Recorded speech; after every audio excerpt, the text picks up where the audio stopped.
What's up, everybody? Hope you're doing well. So, my beard is back in full force. Check it out.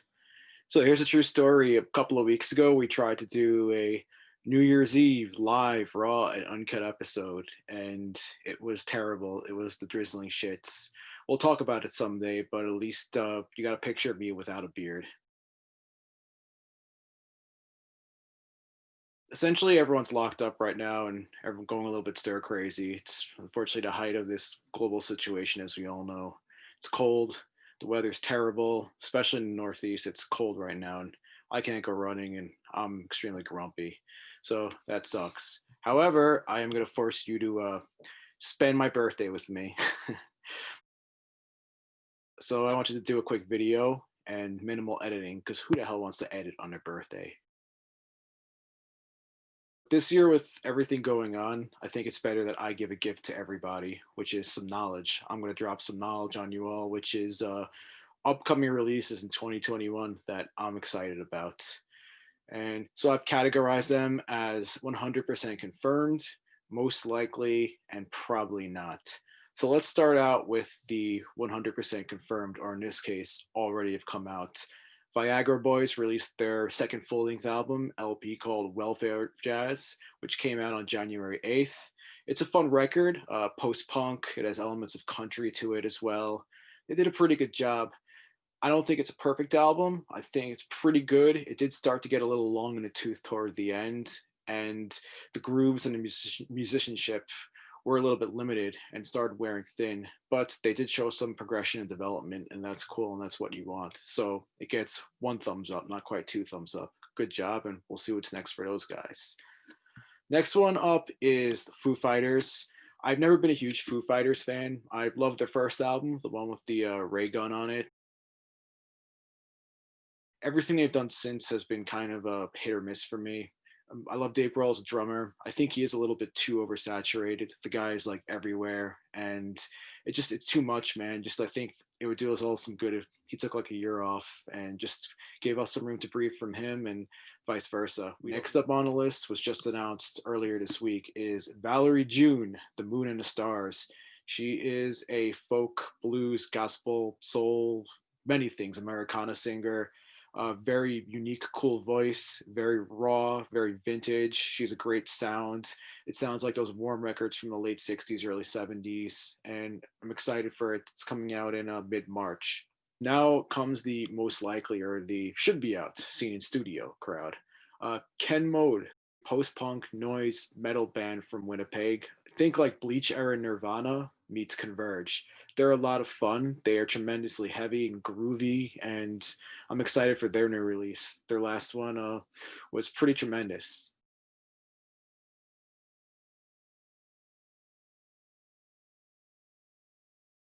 Hollie Cook, she is a reggae and tropical pop singer. She's the daughter of the Sex Pistols' Paul Cook, and her mother was a backup singer for the Culture Club, so a very musical family. Her new album is coming out later in the year. She was in the studio. This will be number 4. She's put out 3 tremendously fun, just well produced, great pop reggae albums, and really cool person. Check it out. Here's a picture when I saw her tour in New York about 6 years ago.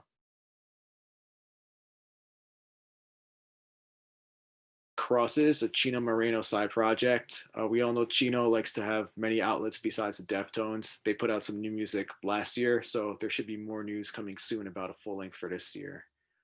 After that comes Xenia Rubinos. Anybody who knows me knows how big a fan I've been of hers. I love their sophomore album from 2016. Tremendous. I'll be honest, I didn't love the new single that came out late last year, Who Shot Ya, which is a little bit too much like auto-tuned, and it just wasn't my thing. But as an artist, I'm curious like where she's going to go in her growth. So that should be fun to watch. And then also is Hiatus Kaiyote. Much like Xenia Rubinos, anybody who knows me knows how big a fan I am of this band. They're like my favorite modern band. The third album is done. It's been mastered. It's finished. It just, they needed to work out some things with the record label, which they did. As of earlier this week, it's signed, sealed, delivered. So there should be some news soon, and that's really cool. And while all this is going on too, they've been working on album number 4. They have a lot of downtime because they've spent so much time touring, and with the global pandemic and whatnot, they've been writing a lot. So It's been a long time for various reasons that album 3 hasn't been released, but excited, and hopefully there will be a much shorter gap between 3 and 4. And check it out. Here's a picture of me and their lead singer guitarist Napalm when she did a solo show in Brooklyn. The final batch is the most likely not to come out. Writing, seen in studio, giving updates to the press. Most likely the stuff won't come out this year, but hey, be hopeful. Dead Cross, which is a Mike Patton led side project, it has members of Slayer and the Locusts. After Bungle, the Easter Bunny, the Raging Easter Bunny demos was released, Patton said he did want to do a second album with Dead Cross. And anyone who knows Patton knows that he likes to do basically 2 albums with each project and then move on. Guns N' Roses apparently Slash spoke to the press and said they're working on something. It is Slash, Axel, Duff, and Dizzy and friends. Whether it involves Izzy Stradlin and Steven Adler, I'll be interested to see.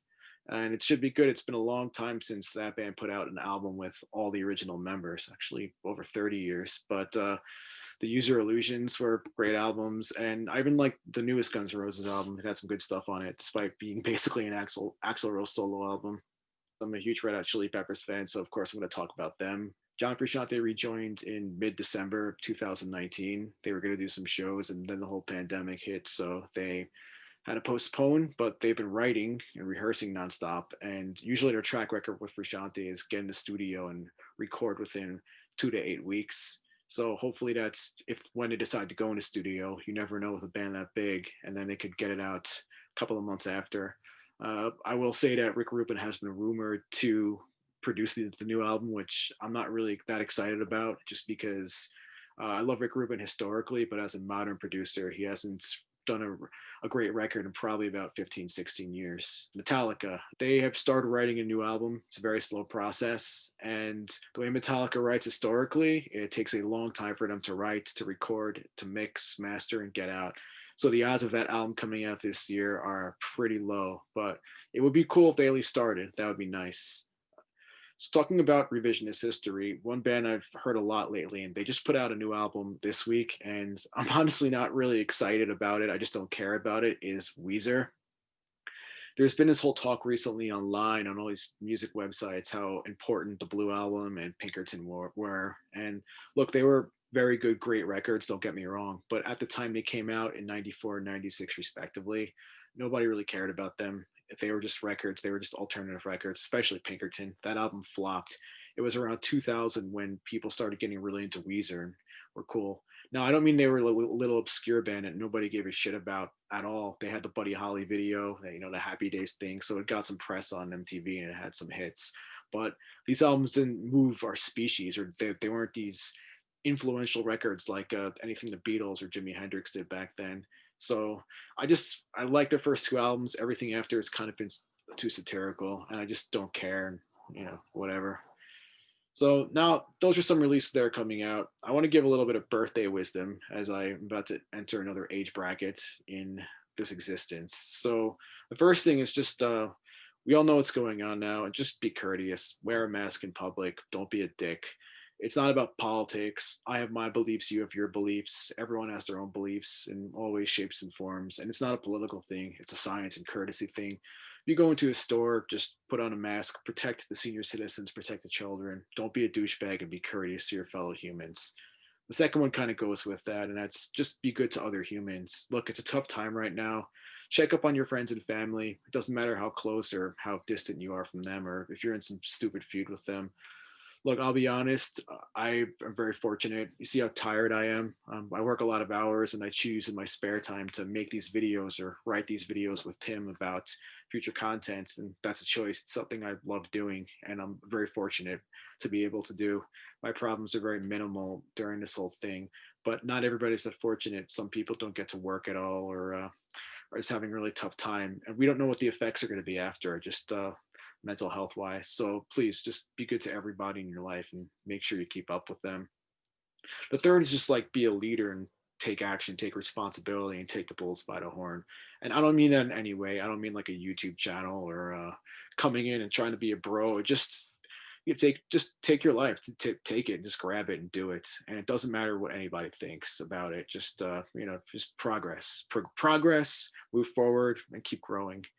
And the fourth one is just in terms of if you're going to make changes in your life, they're going to be people who you've known for 1 to 3 to 20, 30, 40 years, and they're not always going to understand them. And it's okay. Like sometimes you can't go retroactive. That's fine. If that's their problem, if they can't come to terms, it's moving forward for you. And look, sometimes past relationships, if they can't see you in a certain way, then they're either going to have to, or they're going to have a reduced role. And that's for everybody. Break their hearts if you have to, man. That's the way it goes. So now that we're moving on from that deep thing to a final point, what's going on with this lovely little YouTube channel that Mummies on Main Street, aka Tim and I have? So I'm going to answer that for you.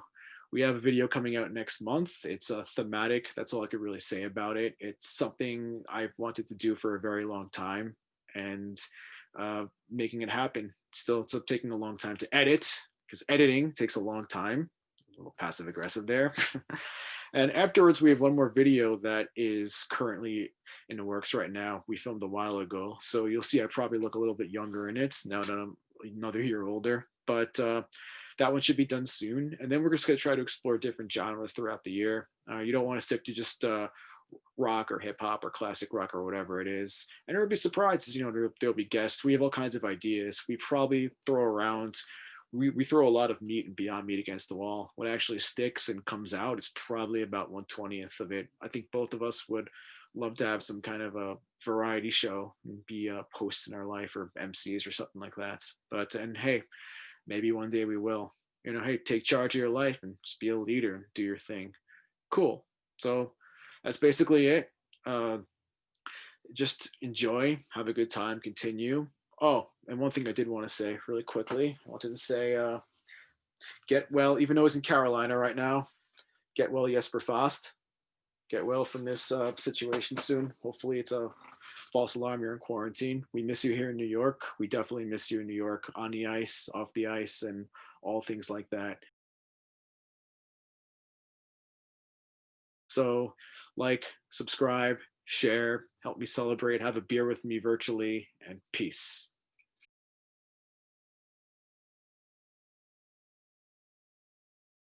So I forgot all about Liquid Tension Experiment, the Dream Theater / Tony Levin side project. Holy shit. Guess I really am getting old. So yeah, I'll put a link in YouTube for their new video, which just premiered. And big shout out to Rocco for reminding me about that. Like, subscribe, share.